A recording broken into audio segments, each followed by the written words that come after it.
One of the real pleasures of traveling as part of the Minnesota Crime Wave is I get to spend time with fine writers like Ellen Hart and Kent Kruger. And we want to talk about Mr. Kruger's writing specifically because, you know, we don't get very much opportunity to do that. So we just thought it'd be nice to talk about us for a while, right? Mainly about you. Thunder Bay is your current novel.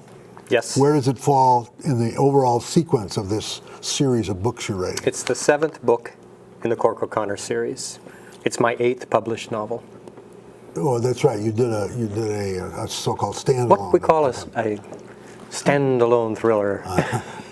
He's the only one who says it that way, though. You know, standalone. Well, but he's Never right. mind the standalone thriller. What's the overall arc of this series of books? Gee, I'm not sure that in the same way that I can't identify an overarching anything in my own life. I'm not sure that there's anything overarching in Cork's life, except that if you follow the series from the first book through the 7th, which Iron Lake through Thunder Bay, what you're really seeing is the story of Cork's family and its development. All of the books focus not only on Cork, but usually one member of his family as well. And so watching the development of each of his children, the development of Cork and his relationship with his wife through all of these books. In Thunder Bay, we deal with an issue surrounding his daughter, Jenny, who has just graduated from high school. When the series opened, Jenny was, I think, 14 years old in junior high school. So we've come a long way with Cork's family. What? Can I just say that I think Absolutely. that Thunder Bay is an unusual book because you give so much of it over to one of your more minor characters. Although he's a very major character. I mean, he's the. How can you be both major and minor? Well, I mean, he's major in the sense You're talking about Henry that Malou. Henry Malou, yeah. He's a significant element in almost every one of the books. Yeah, but he is a minor character. But in this, you give the whole, like a third of the book, the center of the book, completely over to his story, and it's a compelling, and it's beautiful, and it's heartbreaking, and it's, you know, I mean, I think that's one of the things that made this book so extraordinary. Yeah, I always knew that was really the conceit at the heart of the whole book. Was I wanted to tell Henry Malou's story. For people who don't know my series, Henry Malou is a member of he's Ojibwe. He's a member of the Grand Medicine Society, what they would call a Mide. And he's just this wise guy. He's like 90 years old. He's compassionate, and he's honest, and he's courageous, and he farts a lot. But he's not a shaman, is he, or is he? I'm not exactly sure what a shaman is. Henry Malou is a healer.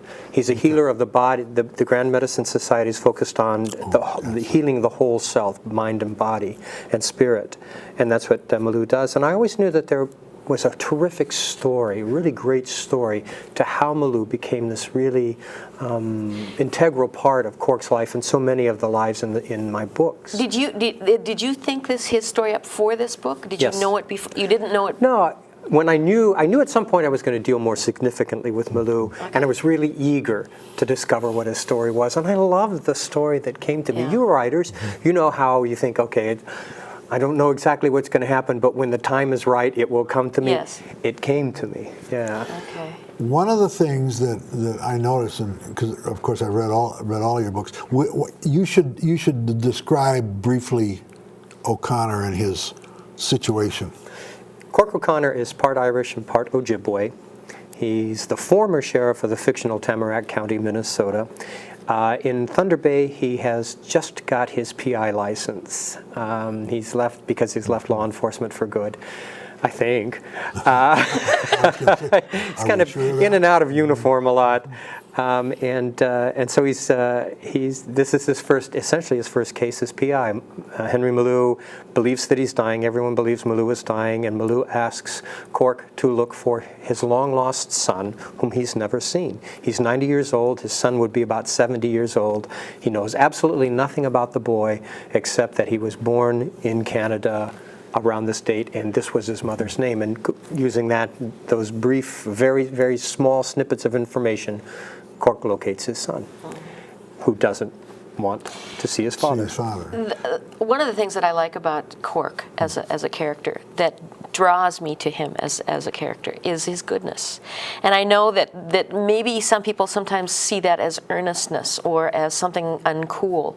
But to me, it's just so cool. It's just, he's a good man. And yeah, but there are times in almost every one of the books in which I really want to reach out and kick him in his well-shaped behind. well, that's all right. Well, I know it's all right. Because that's what we want to do with real people Sure. anyway. I think that's true. Yeah, I begin to think by the 7th or 8th book, man, doesn't this guy learn certain things, particularly about his relationships with his wife and with other women?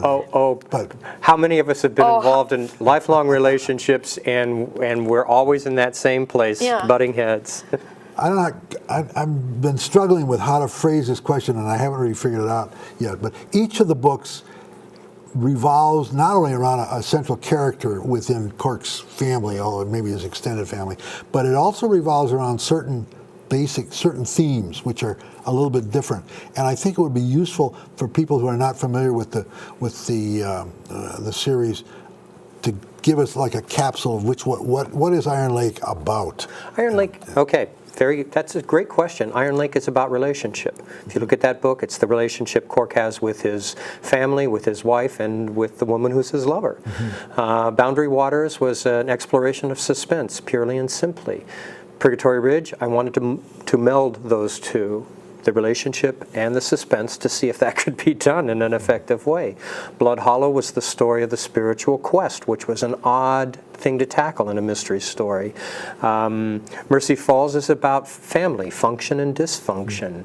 Copper River is about the children that we turn our backs on in our society and who ultimately are lost to us. And that seems to me that there's a departure, not a departure, but there's somewhat of a change.